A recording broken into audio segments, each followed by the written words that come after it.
முன்பக்கம் 4 பேர், அதன் பின்பு 4 பேர், அதன் பின்பு 4 பேராக நாங்கள் வரிசையை ஒழுங்குபடுத்தி ஒரு நேர்த்தியான தலைமையின் கீழ் நாங்கள் பயணிப்போம். ஏற்கனவே எங்களை நேர்த்தியான வழியில் பயணித்த தலைமைக்கு நாங்கள் கட்டுப்படுவோம். அந்த தலைமையை மீண்டும் எங்கள் கண்ணன் நிறுத்தி எங்கள் வீரர்களுக்கு நாங்கள் இப்பொழுது ஆரம்பிக்கின்றோம்.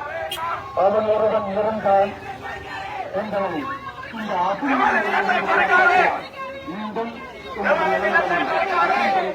தலைசூக்கும் போது நாங்கள்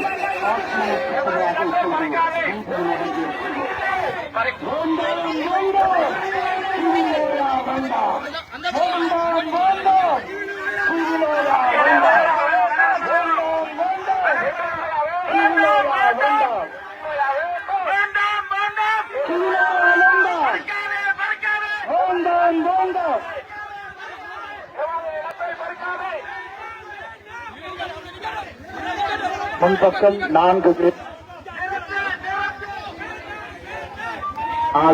அதன் பின் 4 ஒழுங்குபடுத்த தீவிரமாக நாங்கள் கலந்து சிறப்பித்துக் கொண்டிருக்கும் அத்துணை தமிழ் உணர்வாளர்களுக்கும் அன்பான வேண்டுகோள்.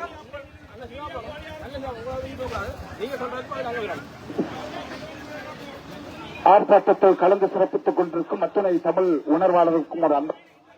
நாங்கள் வரிசையை 4 பேராக வகுத்துக் கொள்வோம். அந்த வகுத்தலின்படி நான் சொல்லுகின்ற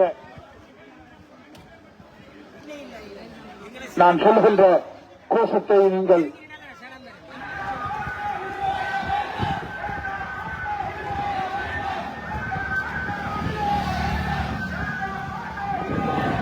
மகாபலி வடிவத்திற்கு மகாபலி நீர் வருகிறதா? குடியேற்றத்திற்கான பிராணியை சுவீகரிப்பதற்கான சகல அதிகாரங்களுக்கு கொண்ட மகாபலி அதிகார சபை ஏற்படுத்தி மகாபலி காலம் மகாபலி நீரை கொண்டு வருவது சாத்தியமற்றது ஆட்சியாளருக்கு தெரிந்திருக்கிறது. இனிதான் கடந்த 40 ஆண்டுகளான காலமாகியும் மகாபலி நீரை கொண்டு வர முடியவில்லை. ஆகவே மழை நீரை சேர்த்து அங்குள்ள மக்கள் நீர்த்தனை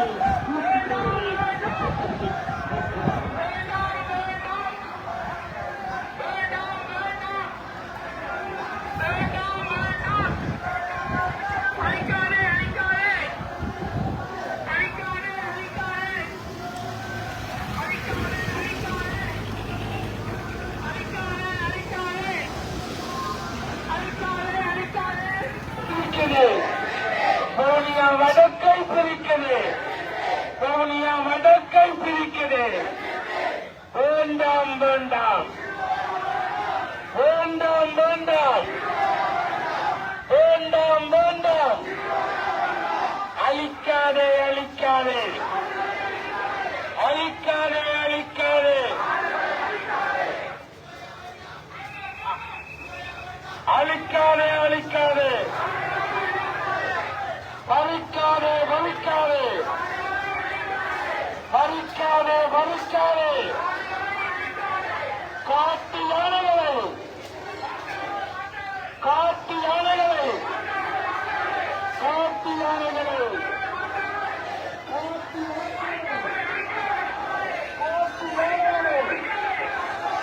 மாற்றாதே மாற்றாதே மாற்றாதே மாற்றாதே மாற்றாதே மாற்றாதே. வேண்டும் வேண்டும்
வேண்டாம் அழிக்காதே. பணிவான விண்ணப்பம்.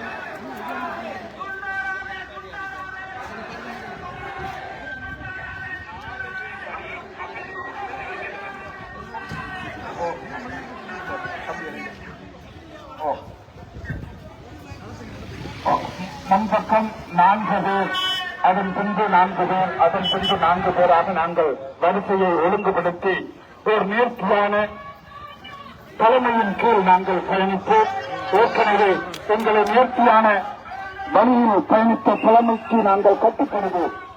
அந்த தலைமையை மீண்டும் எங்கள் கண்ணன் நிறுத்தி எங்கள் வீரர்களுக்கு நாங்கள் இப்பொழுது ஆரம்பிக்கின்றோம். அவன் ஒருவன் இருந்தால் எங்களை இந்த மீண்டும் பலகோக்கும் போது நாங்கள்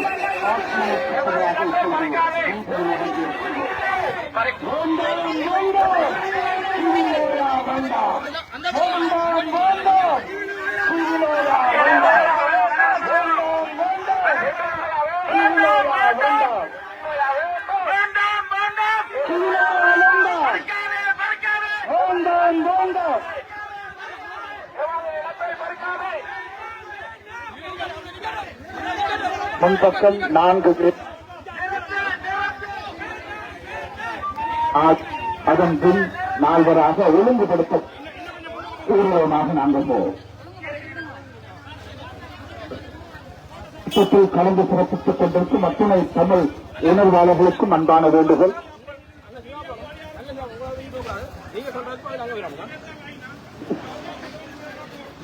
ஆர்ப்பாட்டத்தை கலந்து சிறப்பித்துக் கொண்டிருக்கும் அத்துணை தமிழ் உணர்வாளர்களுக்கும் ஒரு அன்பு. நாங்கள் வரிசையை 4 பேராக வகுத்துக் கொள்வோம். அந்த வகுத்தலின்படி நான் சொல்லுகின்ற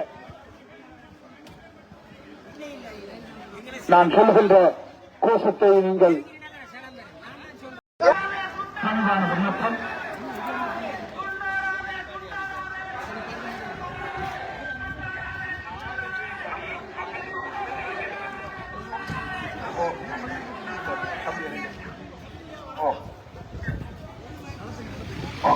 முன்பக்கம் 4 பேர், அதன் பின்பு 4 பேர், அதன் பின்பு 4 பேராக நாங்கள் வரிசையை ஒழுங்குபடுத்தி ஒரு நேர்த்தியான தலைமையின் கீழ் நாங்கள் பயணிப்போம். ஏற்கனவே எங்களை நேர்த்தியான வழியில் பயணித்த தலைமைக்கு நாங்கள் கட்டுப்படுவோம். அந்த தலைமையை மீண்டும் எங்கள் கண்ணன் நிறுத்தி எங்கள் வீரர்களுக்கு நாங்கள் இப்பொழுது ஆரம்பிக்கின்றோம். அவன் ஒருவன் இருந்தால் எங்களை மீண்டும் பலகோக்கும் போது நாங்கள்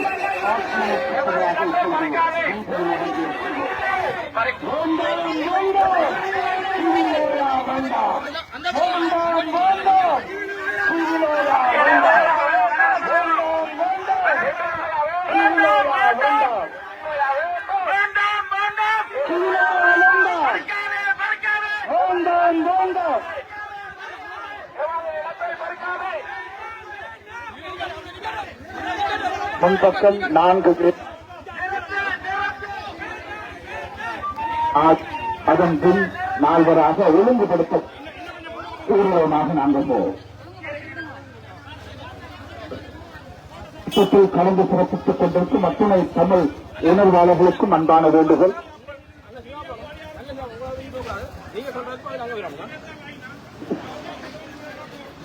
ஆர்ப்பாட்டத்தை கலந்து சிறப்பித்துக் கொண்டிருக்கும் அத்துணை தமிழ் உணர்வாளர்களுக்கும் ஒரு அன்பு. நாங்கள் வரிசையை 4 பேராக வகுத்துக் கொள்வோம். அந்த வகுத்தலின்படி நான் சொல்லுகின்ற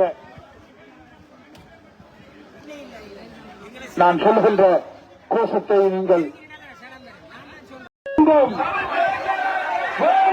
வேண்டும். எமது நிலம், எமது நிலம், எமது நிலம், எமது நிலம். வவுனிய வடக்கு, வவுனிய வடக்கு, வவுனிய வடக்கு, வவுனிய வடக்கு, வடக்கு கிழக்கை பிரித்தது, வடக்கு வடக்கு கிழக்கை பிரித்தது, வடக்கு கிழக்கை பிரித்தது, வவுனியா வடக்கை பறிக்குது, வவுனியா வடக்கை பறிக்குது, வவுனியா வடக்கை பறிக்குது.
வடக்கை கிழக்கை பொறித்தது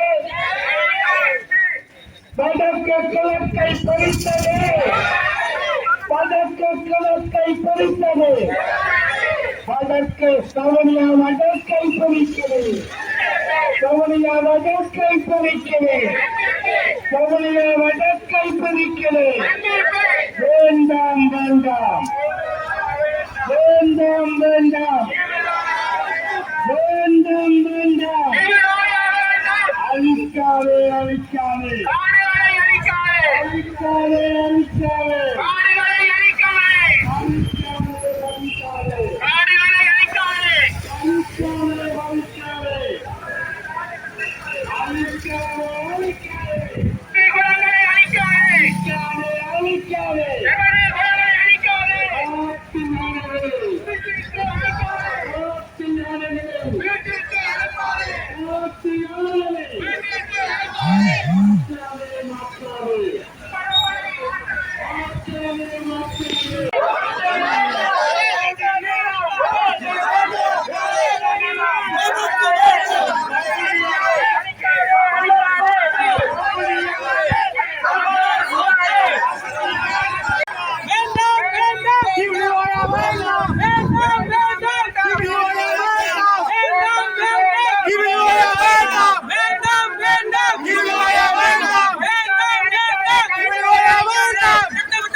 கலந்து கொண்டிருக்கின்ற அத்துணையிலும் தமிழ் உணவாளர்களும் அன்பான பரிமாறு வேண்டுகள்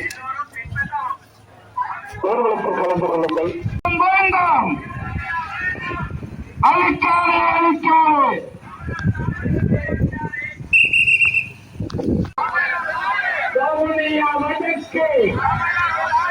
வடக்கை கிழக்கை பொறித்தது வடக்கு கிழக்கை பொறித்தது வடக்கு கிழக்கை பொறித்தது வடக்கு சவனியா வடக்கை பொறிக்கிறது சவனியா வடக்கை பொறிக்கிறது சவனியா வடக்கை பொறிக்கிறது வேண்டாம் வேண்டாம் வேண்டாம் வேண்டாம் வேண்டும் வேண்டாம் அழிக்காதே அழிக்காதே அழிக்காதே அழிக்காதே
கிழக்கை பிரிக்குது, வடக்கு கிழக்கை பிரித்தது, வடக்கு கிழக்கை பிரித்தது. திட்டமே இருக்க வேண்டாம், வேண்டாம் வேண்டாம், மாவலி திட்டம் வேண்டாம், வேண்டாம் வேண்டாம், மாவலி திட்டம் வேண்டாம், வேண்டாம் வேண்டாம், மாவலி திட்டம் வேண்டாம், வேண்டாம் வேண்டாம், மாவலி திட்டம் வேண்டாம். ஆடுகளை அழைக்காதே, அழைக்காதே, அழைக்காதே, ஆடுகளை அழைக்காதே, அழைக்காதே,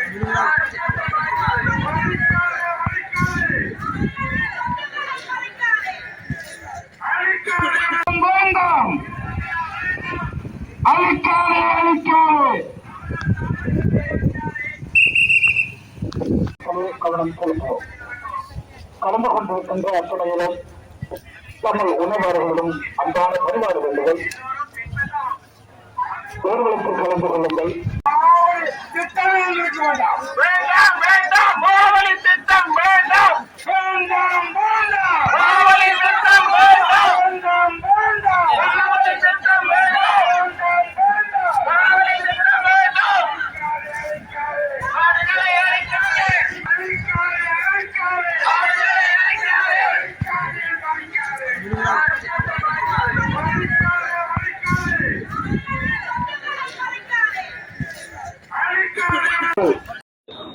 NBP அரசாங்கத்தினால் இன்றைக்கு நடைமுறைப்படுத்தப்படும் என்று அறிவிக்கப்பட்டிருக்கின்ற கிபில் ஓயா திட்டத்தினுடைய எதிர்ப்பு நடவடிக்கையிலே நாங்கள் இன்றைக்கு ஈடுபட்டுக் கொண்டிருக்கின்றோம். உண்மையிலே கிபில் ஓயா திட்டம் தமிழ் மக்களுக்கு நன்மை பயக்கின்ற திட்டமா அல்லது தமிழ் மக்களை பயமுறுத்துகின்றதா திட்டமா என்பதை பற்றி நாங்கள் ஆராய வேண்டிய தேவைப்பாடும் இருக்கின்றது. ஏனென்றால் இந்த இலங்கை தீவினை ஆட்சி செய்த சிங்கள பௌத்த பேரினவாத அரசுகள் இவ்வாறான திட்டங்கள் மூலம்தான் எங்களுடைய தமிழர்களுடைய பாரம்பரிய காணிகளை பறித்து சிங்கள குடியேற்றங்களை மேற்கொண்டு எங்களுடைய இன பரம்பலிலே மிகப்பெரிய தாக்கங்களை உருவாக்கி இருந்தார்கள் என்பது கடந்த கால வரலாறு. அந்த வகையிலே 1949 ஆவணி மாதம் 23 அன்றைய இலங்கையினுடைய பிரதம மந்திரி DS சேனநாயக்கா அவர்கள் கல்லோயா திட்டத்தினை ஆரம்பித்து வைத்தார். அந்த கல்லோயா திட்டத்தினுடைய ஆரம்ப விழாவிலே அவர் இங்கினியாக அளவிலே ஒரு மரக்கிளையை வெட்டுகின்ற பொழுது அவர் கூறினார், நான் இன்றைக்கு ஒரு மிகப்பெரிய ஒரு திட்டத்தை உருவாக்கி விட்டிருக்கின்றேன். இந்த திட்டத்தினுடைய கரு என்பது அபிவிருத்தி. இந்த திட்டத்தினுடைய கருவினை அடுத்து வருகின்ற அரசாங்கங்கள் தொடர்ந்து பேணி பாதுகாத்து அந்த கருவை வளர்ச்சி அடைய வேண்டும் என்று அவர் அந்த கருத்தினை சொல்லித்தான் அந்த திட்டத்தினை ஆரம்பித்திருந்தார். அதற்கு பிற்பாடு உங்களுக்கு தெரியும், கல்லோயா திட்டத்திலே மட்டக்களப்பு மாவட்டத்தில் இருந்த ஏறத்தாழ 127 சதுர கிலோமீட்டர் பரப்பளவானது நிலமானது கையகப்படுத்தப்பட்டு அன்றைக்கு கல்லோயா அபிவிருத்தி சபையிடம் கையளிக்கப்பட்டு அது சிங்கள குடியேற்றங்களுடைய தேசமாக அது மாற்றியமைக்கப்பட்டது. இலங்கை அரசாங்கங்களை பொறுத்த வரைக்கும் இன்றைக்கும் நீர்ப்பாசனத்தையும் ஆறுகளையும் தான் தங்களுடைய ஆயுதங்களாக பயன்படுத்தி இருக்கிறார்கள். உங்களுக்கு தெரியும், இந்தியா இதிகாசங்களிலே எங்கள் ராமாயணம் போன்ற இதிகாச புராணங்களிலே ஒரு யாகம் நடக்கும், அஸ்வவேத யாகம் என்று. அந்த அஸ்வவேத யாகத்தினுடைய முக்கிய எண்ணக்கரு என்னவென்று சொன்னால், அஸ்வம் என்றால் குதிரை. அந்த குதிரை செல்லுகின்ற இடமெல்லாம் அந்த சிற்றரசுக்கு சொந்தமாக்கப்படும். அதுதான் அஸ்வவேத யாகம் என்று சொல்வார்கள். அதே போல்தான் இன்றைக்கு சிங்கள பௌத்த பேரினவாத அரசுகளும் இந்த நீர்ப்பாசன திட்டங்களையும், இந்த நீர் நதி எந்த இடத்தால் ஓடி செல்லுகின்றதோ அந்த இடம் முழுவதும் எங்களுடைய மத்திய அரசாங்கத்திற்கான சொத்து, அதனை நாங்கள் விரும்பியவாறு அதனை மாற்றியமைப்போம் என்கின்ற செயல் திட்டங்கள் தான் கடந்த காலங்களில் அவர்கள் செய்து வந்தார்கள். அவ்வாறான திட்டங்கள் தான் இன்றைக்கு கல்லோயா திட்டமாக இருக்கலாம், பதவியார் குலத்திட்டமாக இருக்கலாம், கந்தலாய் குலத்திட்டமாக இருக்கலாம். அத்தனையையும் சிங்கள பௌத்த பேரினவாதம் தங்களது குடியேற்ற திட்டங்களை மாற்றி அமைப்பதற்காக இந்த மண்ணிலே உருவாக்கப்பட்ட திட்டங்கள். அந்த திட்டங்களின் காரணமாகத்தான் இன்றைக்கு இந்த கிபில் ஓயா திட்டம் ஏன் உருவாக்கப்படுகின்றது என்ற கடந்த கால படிப்பினைகளை வைத்துக் கொண்டு எங்களை பயமுறுத்துகின்ற ஒரு செயலாக இருக்கின்றது. இன்றைக்கு இந்த கிபில் ஓயா திட்டத்தினுடைய சிறிய ஒரு விடயத்தை பார்த்தீர்கள், இந்த கிபில் ஓயா திட்டம் நெடுஞ்சணியில் இருந்து வவுனியாவில் இருந்து ஆரம்பிக்கப்பட்டு மணலாறிலே இருக்கின்ற வெளியோயாவுக்கு செல்லுகின்றது. உங்களுக்கு தெரியும், வெளியோயா என்பது ஒரு முற்று முழுதாக சிங்களமயப்படுத்தப்பட்ட, திட்டமிட்டு சிங்கள மக்களை குடியேற்றப்பட்ட கிராமமாகும். அந்த சிங்கள பௌத்த பேரினவாத அரசு 2 கொள்கைகளை கொண்டாடுகின்றது. ஒன்று, சிங்கள மக்களை கொன்றே ஒரு இடத்திலே குடியமர்த்துவது.